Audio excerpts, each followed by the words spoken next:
രാഹുൽ ഇപ്പോൾ സൂചിപ്പിച്ചതുപോലെ തന്നെ ഈ പ്രതിയുടെ കയ്യിലേക്ക് ഒരു പിച്ചാത്തി വെച്ച് നൽകിയായിരുന്നു പോലീസ് എന്ന് അങ്ങ് പറഞ്ഞു.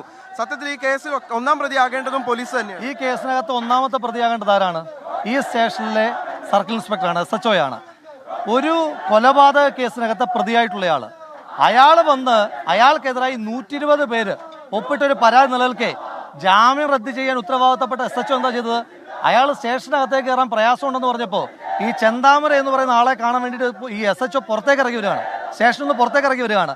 അങ്ങനെ ഒരു കൊലപാതകയ്ക്ക് കൊലപാതകം ചെയ്യാൻ എല്ലാ തരത്തിലുമുള്ള പ്രോത്സാഹനം.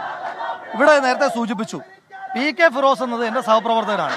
ഞങ്ങൾ ഒരുമിച്ച് ഒരു സമരത്തിൽ പങ്കെടുത്തതിന് ശേഷം അയാളുടെ ജാമ്യ വ്യവസ്ഥ ലംഘിച്ചു എന്ന് പറഞ്ഞിട്ട് കോടതിയിൽ പോയി ജാമ്യ വ്യവസ്ഥ ലംഘിച്ചു, അതുകൊണ്ട് ജാമ്യം റദ്ദാക്കണമെന്ന് പറയാൻ ആർജവം കാണിച്ച പോലീസ് ചെന്താമരയെ പോലെ ഒരു കൊലപാതക കേസിനകത്തെ പ്രതി അയാൾ വീണ്ടും കൊല്ലുമെന്ന് ഭീഷണി മുഴക്കിയിട്ട് അയാളുടെ ജാമ്യം റദ്ദാക്കാൻ ശ്രമിക്കണ്ടേ?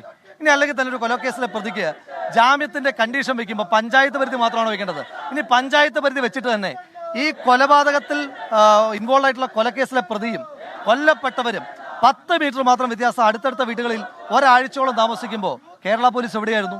എവിടെയാണ് ഇവരുടെ ഇന്റലിജൻസ് പ്രവർത്തിക്കുന്നത്? ഏതൊരു സിംഹനാണ് ഇവിടുത്തെ സർക്കിൾ ഇൻസ്പെക്ടർ എന്ന് പറഞ്ഞത്. സിംഹമൊന്നും ആകണ്ട, മനുഷ്യനായ മതി.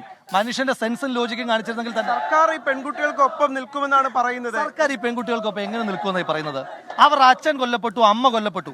അമ്മ കൊല്ലപ്പെട്ടതിന് ശേഷം ഭീഷണി ഉണ്ടായിട്ടും അച്ഛൻ കൊല്ലപ്പെടുന്നു. അച്ഛനും അമ്മയും കൊല്ലപ്പെട്ട ആ കുഞ്ഞുങ്ങൾക്ക് എന്ത് സംരക്ഷണമായി സർക്കാർ കൊടുക്കുന്നത്?